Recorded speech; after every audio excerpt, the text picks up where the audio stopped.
Did you enjoy this job?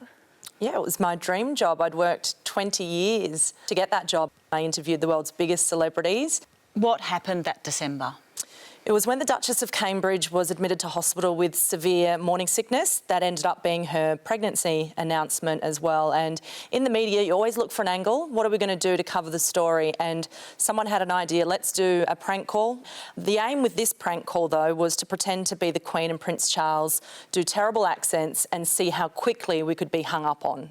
And unfortunately, the nurse that took the call transferred us immediately to the private nurse that was looking after the Duchess of Cambridge. Let's have a listen to some of that call.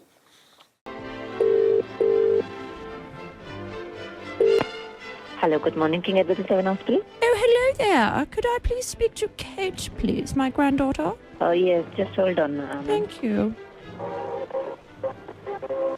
Are they putting us through? Yes. Kate, my darling, are you there? Good morning, ma'am. This is the nurse speaking. How may I help you? Hello, I'm just after my granddaughter, Kate. I want to see how her little tummy bug is going.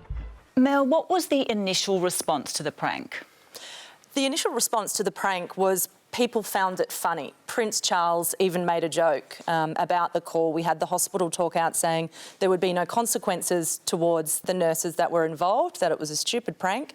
When we realised there wasn't going to be anything wrong, that no one was going to be fired, we started to celebrate it.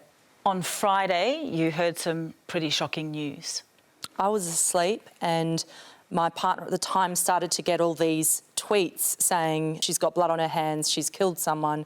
And then I got a phone call confirming that Jacinta Saldana had taken her own life. This is the nurse who picked up the phone call. Yeah. How did you react to that news? I don't remember the next 6 hours of my life. It was instant grief and regret and remorse. It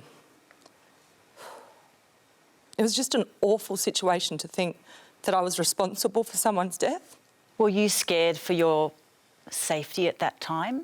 At the time, I wasn't scared for my safety because I thought maybe I did deserve to die for what I did.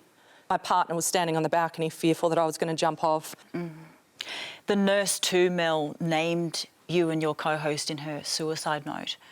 That was the hardest thing because now I understand suicide more and what the situation was, but nothing will change the fact that someone wrote my name and thought of me before they took their own life. And that was very hard to deal with.